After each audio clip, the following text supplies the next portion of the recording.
Hello and welcome to the Adventures of LBZ. I'm your host, Lance Collins, and if you are new to this channel, please consider hitting the subscribe button. Also, if you like this video, please consider hitting the like button. In today's video, I will be building out of a crate a 2022 Honda CRF450RL and doing a PDI and test ride at the end. And if you're new to the PDIs, I do not play the audio from work in the background because of multiple radios going and people's privacy at work. And the first part of this process is you're going to need a pair of cutters to cut the little straps on the wheel and also on the accessory box. Then you will need a 10mm socket and a 12mm socket so that you can disassemble the crate.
If you're a knife person, that is a Benchmade bug out with a mini Griptilian belt clip.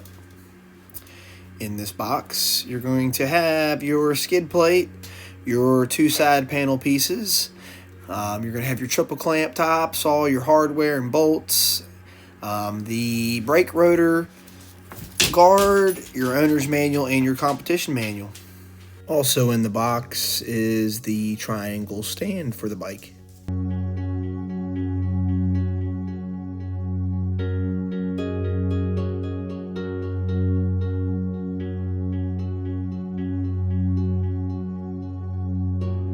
And I'm laying everything out here so that I can inspect it, make sure there is nothing missing or damaged.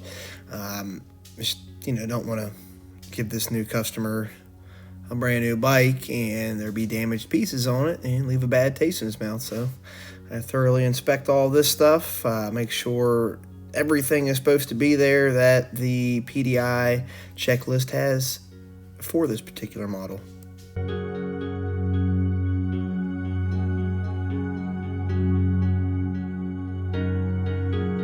Also, for the RL model, it gets mirrors, so there was mirrors in that box too, along with the bar pad.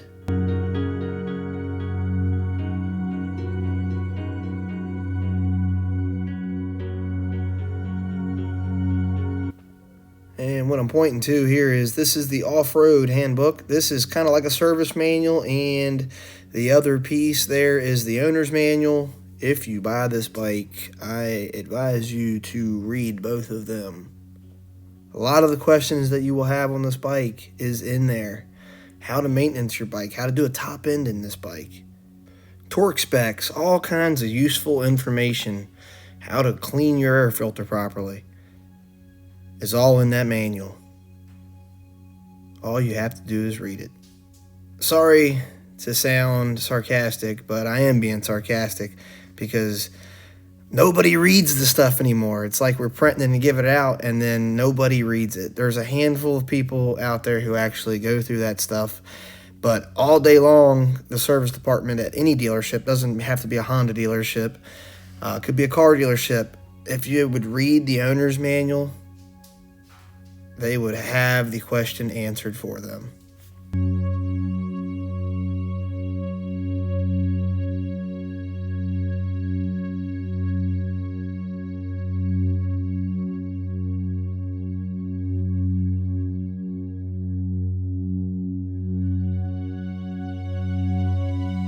Okay, time to remove all of the 10 millimeters all around the edge of the crate. Also in the center, you will have four 12 millimeter nuts and then two on the handlebars or the triple clamp area. And the rest should be all 10s except for down by the foot pegs that connect to the crate. Where it connects to the crate, those are 12s, and the foot peg clamp that goes around it is a 10, if you care to know.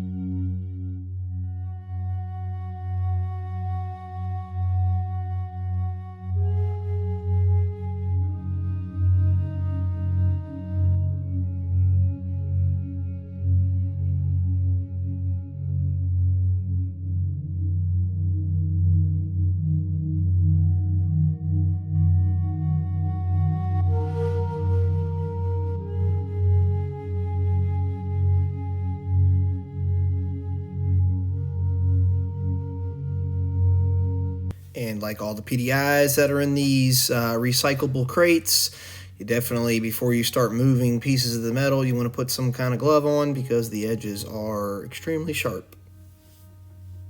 And you probably don't want to get cut with that because it's got some kind of rust inhibitor on it, and it would probably get infected pretty quick, I would imagine.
And earlier I said there was only two that were in the triple clamp, but there's actually four in this bike. The last one that I did before this video actually only had two in a staggered pattern on them.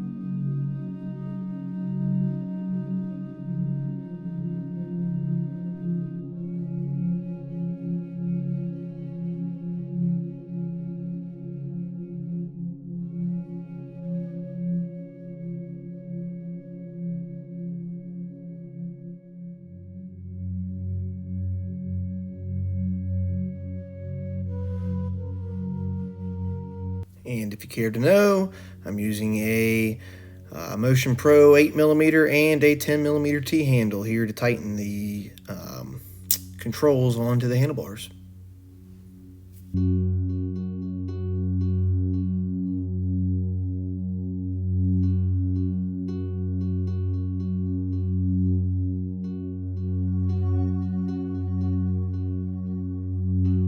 You might ask yourself, how do I know where the position that this throttle needs to be?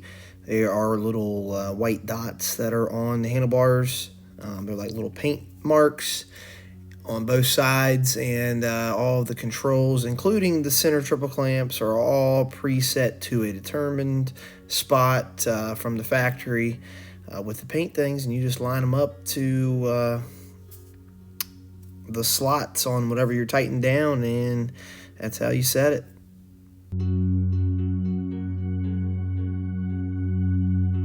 And if you've ever wondered on the stock clamps, both on the master cylinder to clutch perch and your triple clamps there, the little dots that are always on the top that are machined in, that is for whoever's setting the bike up, basically to know which side the clamp needs to go.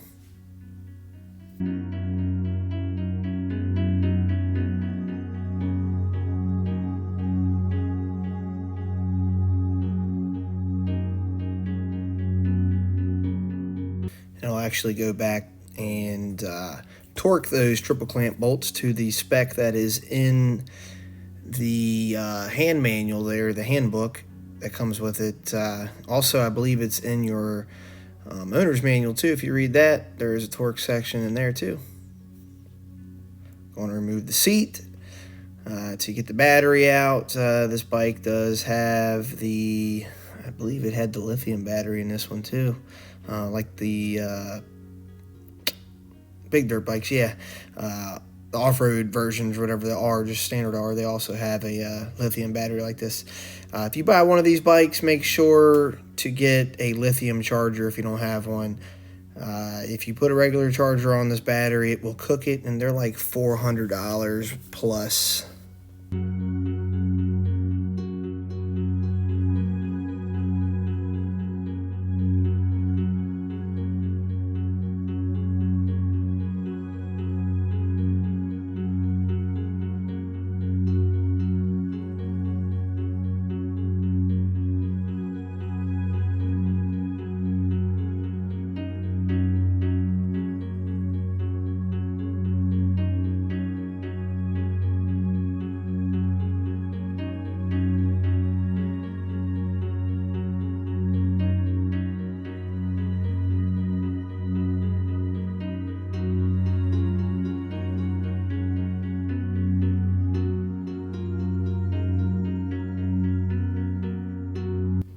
What I just put on before there was the start button and kill switch. It uses a Phillips screwdriver. And now I'll install the master cylinder. It is an 8mm. I'm using an 8mm T handle on this one.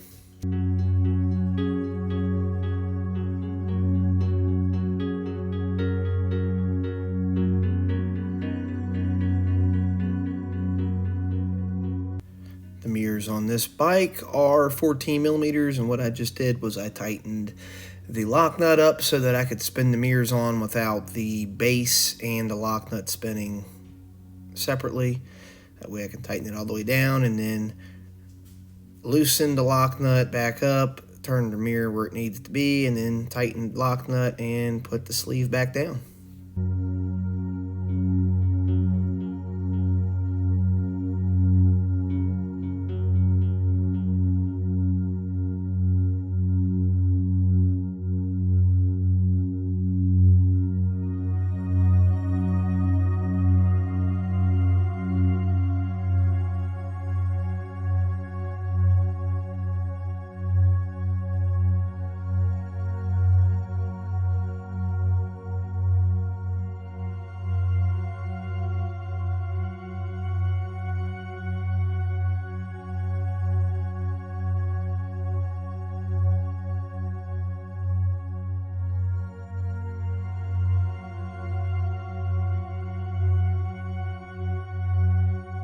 And we'll go ahead and put all the cable ties on, make sure all the wires are secured.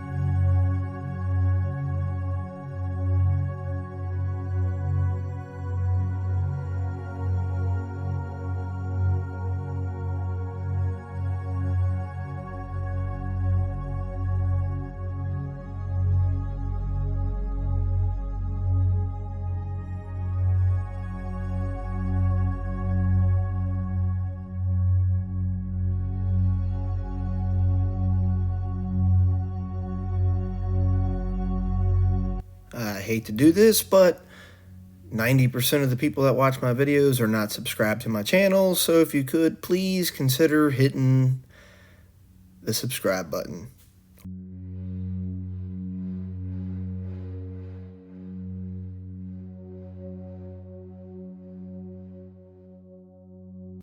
Going to go ahead and remove the two 12mm off the bottom of the strap that hold the straps to the crate. And then I'm going to undo the 10s and pull the straps off the foot pegs. I think I did that and you didn't see it there. I had to cut it out because somebody walked in the way. Going to assemble the side panel and put the two 8mm bolts that hold it in.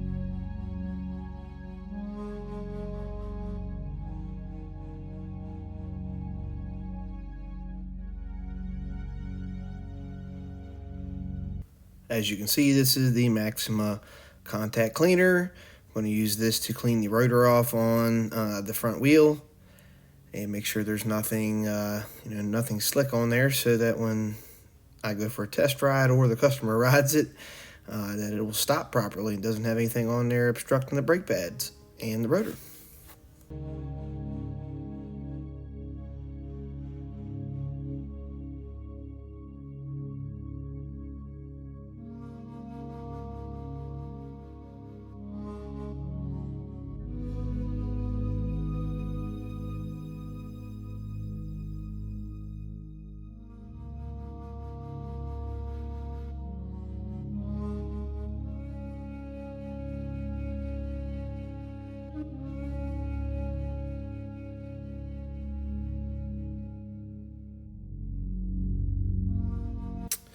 Using the 10mm T-handle.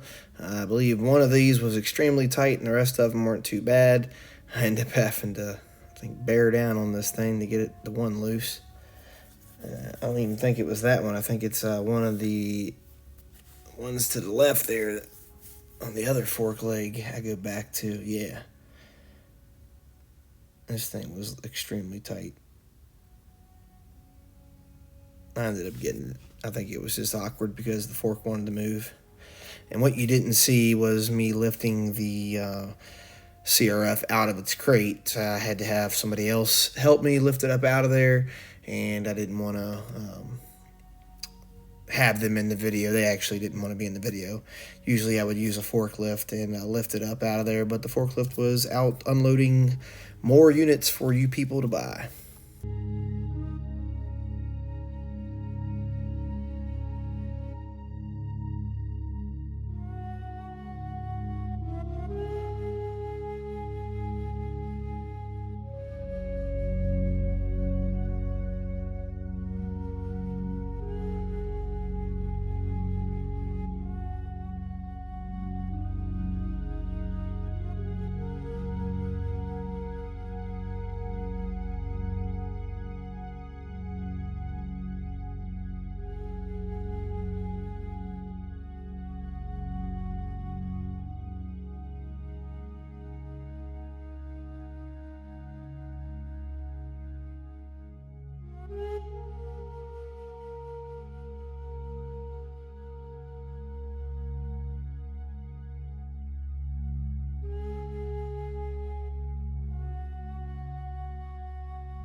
And some people are going to ask, why am I using a rush penetrant instead of like an anti-seize or something?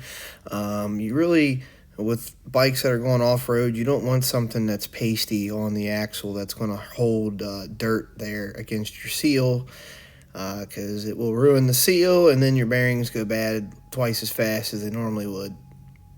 Also, kind of a tip there for if you're doing these wheels and you don't have somebody helping you, to make it a little easier, you can see you can move the one fork leg in and out a little bit, and it will allow you to slip the axle in a lot easier.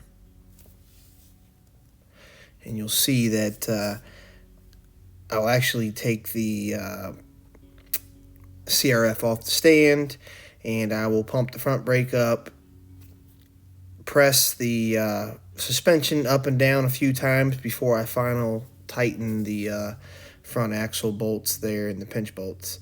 And what that does is it properly aligns the fork tubes on the axle and doesn't have any binds, so that you're not wearing bearings or wearing on the rotor improperly with your brakes.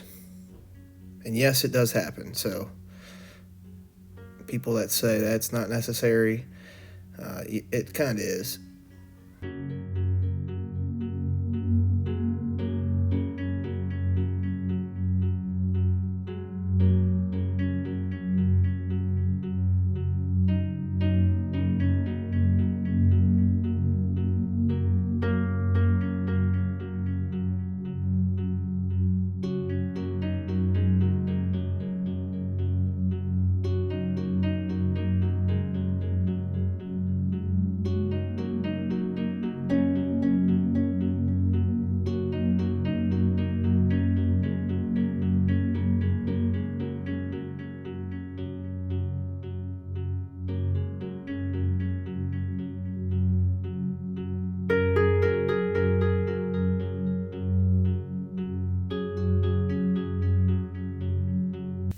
And as you can see, even I sometimes need to go and look for torque spec.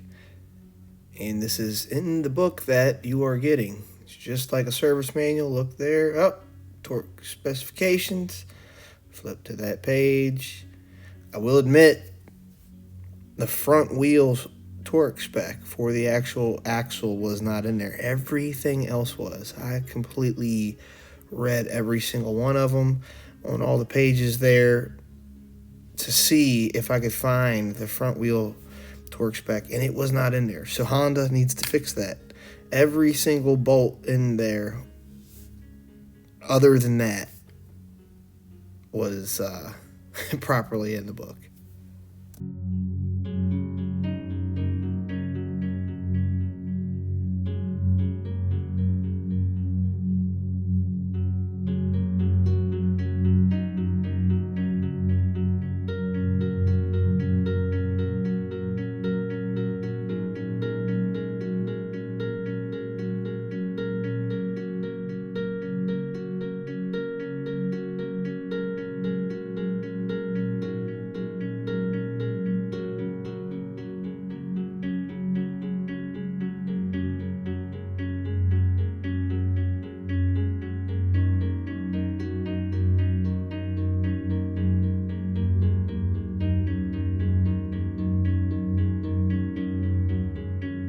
And I didn't realize that I needed a 22 instead of a 24, so went back, set the torque wrench to 65 foot-pounds. That is what the front wheel axle nut needs to be torqued to.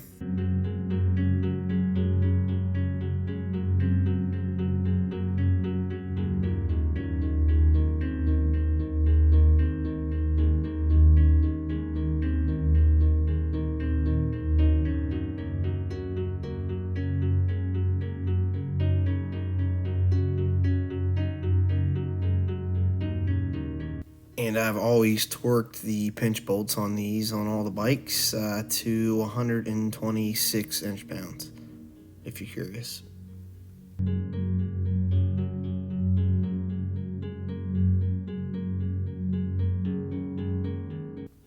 Same as the triple clamp bolts there. They are torqued to 126 also inch-pounds.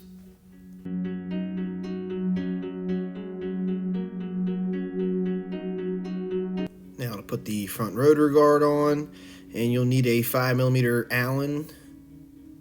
That is some of the accessories that you get with your owner's manual. It is a spark plug tool and a spoke wrench. And like I said, you'll need a 5mm Allen to put the rotor guard on.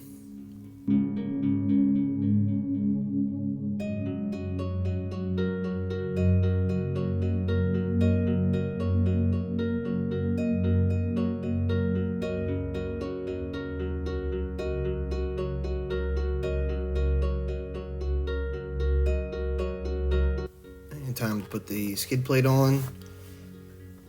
It has, let's see, two, I believe they were 8mm bolts there in the front. Yeah, they're 8mm because I had the 8mm T handle out.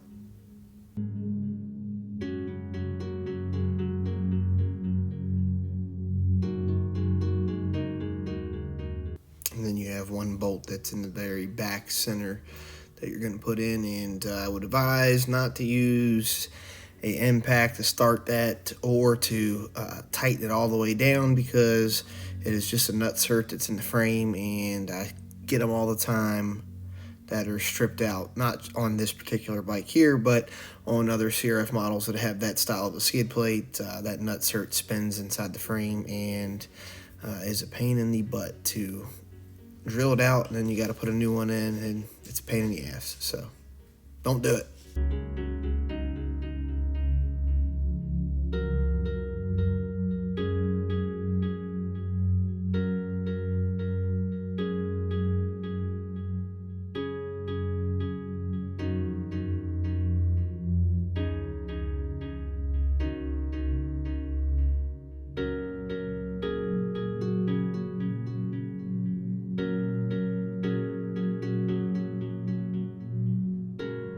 And I think I said that they were 8mm before, and I meant to say they are 10s.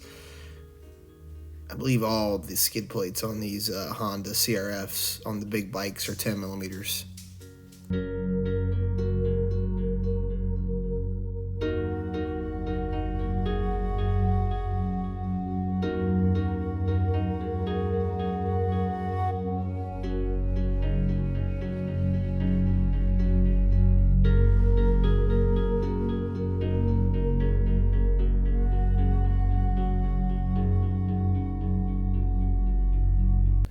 And if you're curious and couldn't read the gauge, the front tire takes 22 psi and the rear takes 25.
And like always with these PDIs, I finish them up. I blew it off with some air, and then I am now wiping it down with some Honda polish. I wipe the whole bike down. I won't do the actual seat so that the rider does not slide off the back, but anything where I touched it with my fingers, I get all the fingerprints off and put the shine on it.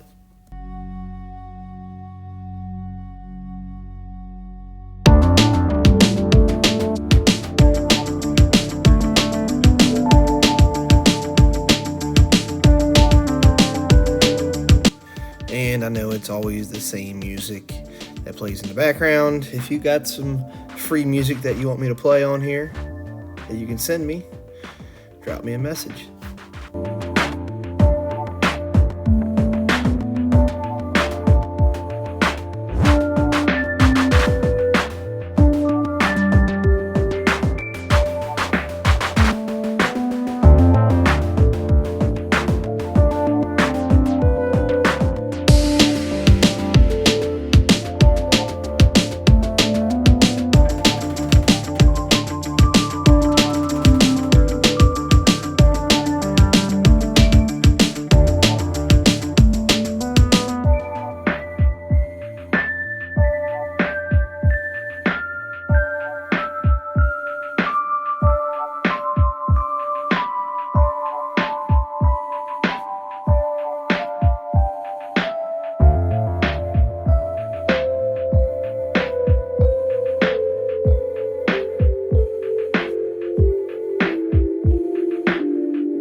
And time to install the handlebar pad. We'll put that on its little foam piece, and then a velcroed piece to go around it. Now to put some gas in it. I think I put like close to 3 gallons in this guy.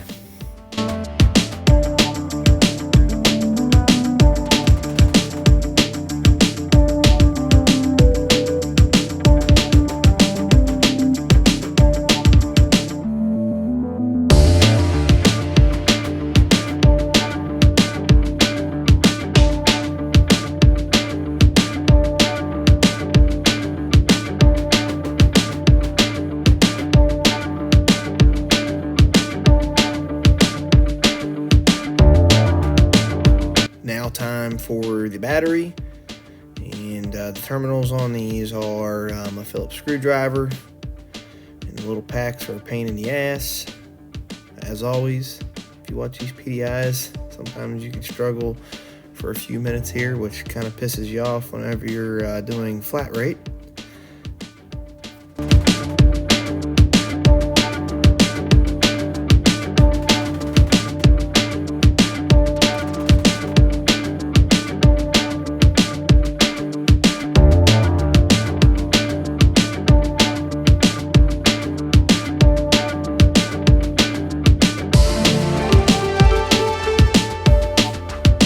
I swear the people that pack these battery terminal bolts are trying to create the ultimate puzzle piece. Every one is completely different on the struggle it gives you. So if you're the guy that packs those in there, here's your laugh. From every single one of them that we get, you struggle for a good couple minutes trying to get the bolts out of this stupid pack.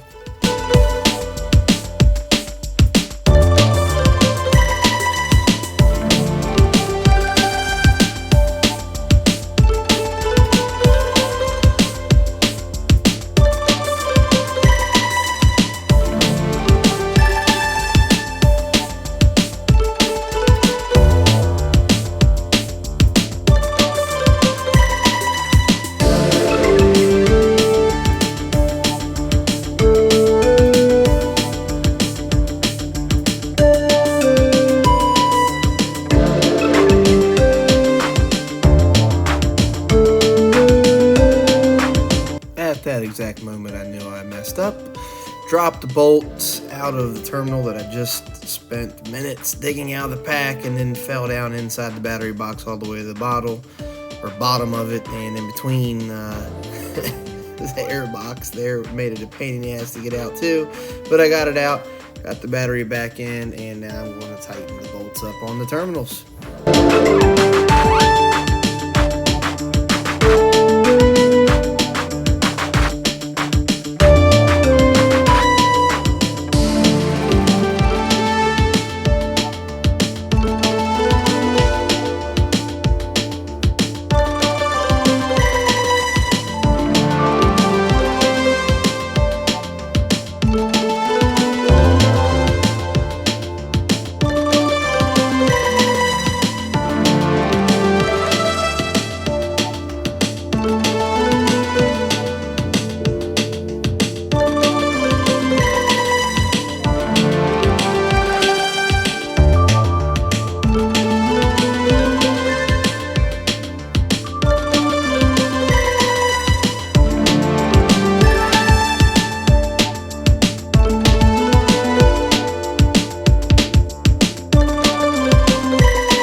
Put the seat on, and also the last couple things that you won't see is I checked the oil, I checked the chain, a couple other nuts, bolts, fasteners and stuff on the bike there, and check the coolant, make sure that it's good. But in these clips, people are walking in and out of the frame, so I had to cut those out.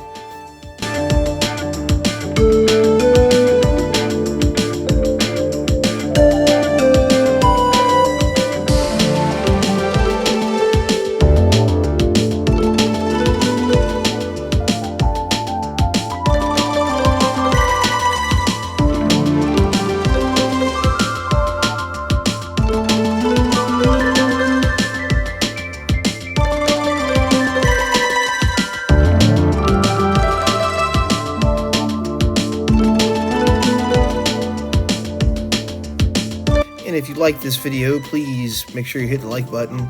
Also, if you have any suggestions or any other bikes that you'd like to see, we're a Honda dealer, so I'm not going to have new PDIs on any other brands. But if you have any other suggestions, just drop them down below.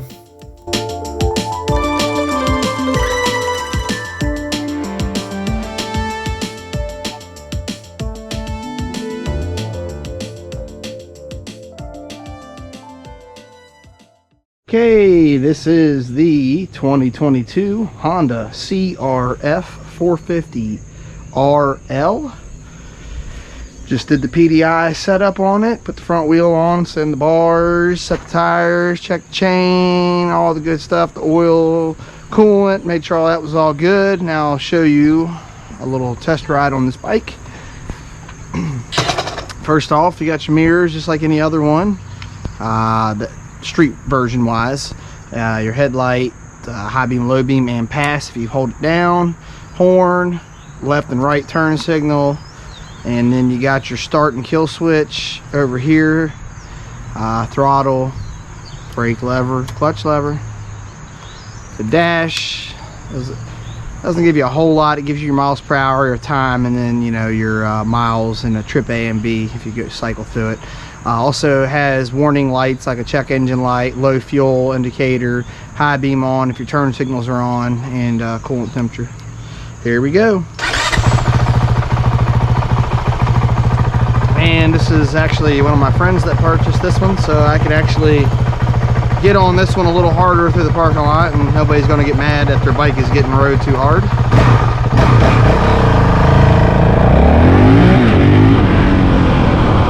Got awesome power.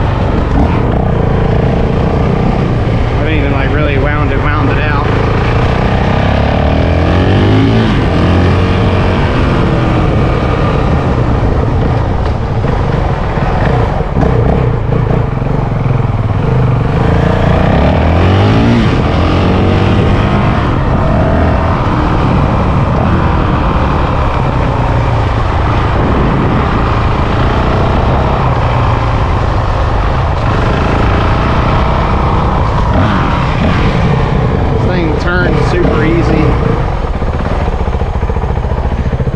It out. As you can see, she definitely has some more power. I'll go ahead and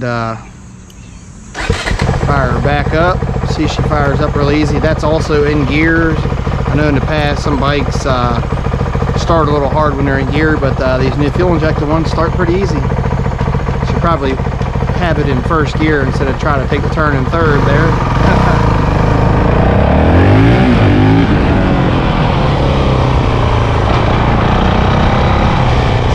So much power, it's awesome.